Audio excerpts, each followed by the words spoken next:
What is your name and what are the names of your parents and sister? Full name, Full name?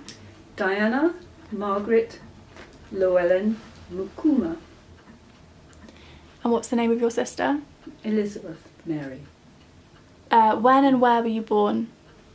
I was born in Coombe Down, a little place called Coombe Down near Bath, in 1937. What schools did you attend and what were your favourite subjects? I went to the same school as my sister, but being younger than her, I went to the young one. So both of us first had a governess. For a long time we shared governess with other children, so we didn't go to proper school till I was about 10, I think, or 8. When I could cycle a bike to school, I went to school. And we rode about 3.5 miles to school with my sister's friends. And I was the youngest, 4 of us biked together.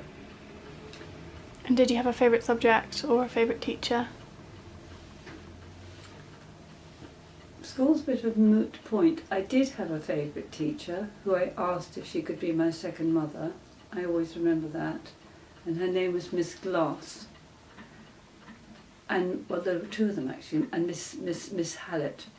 Miss Glass taught needlework, which I was rubbish at, but I liked her a lot. And Miss Hallett, I don't even remember what she taught me because I didn't learn very much at school, to be honest.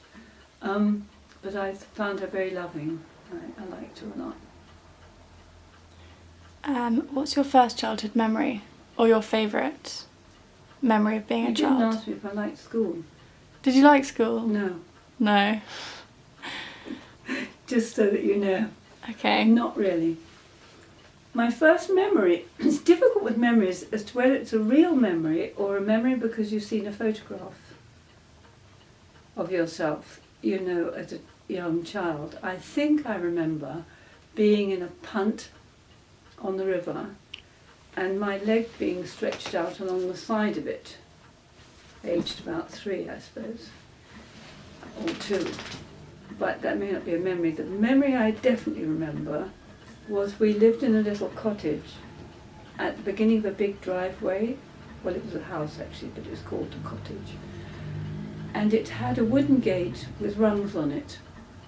And once a week, it was the grounds of a boys' school. And once a week, the boys' band would march down one driveway and up another, turning where our house was.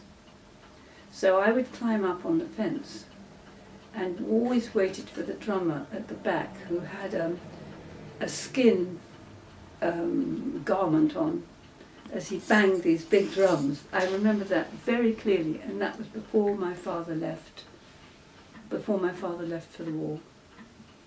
So I was about 2. Okay, so if you said that you didn't like school, what piece of advice would you give your teenage self? Teenage self? Yeah. Well, I left school when I was a teenager. Well, nowadays teenagers are 13, or maybe are they younger? 13. There was no such thing as teenager when I was young. So you actually went from being a child to a grown-up very quickly, and I became a grown-up probably at about 14. I always remember having to wear a little feather hat when we went to grown-up parties, which we had to go to because we didn't get left behind. If that makes any sense. My sister and I. What advice would I give to children now? Yeah. To believe in yourself, not to worry about what other children like or don't like, to see beyond if you're ever bullied or dominated by somebody, which I was at one period, because it's a very lonely place for children to be, and there is a way out, like telling somebody or that kind of thing. Yeah.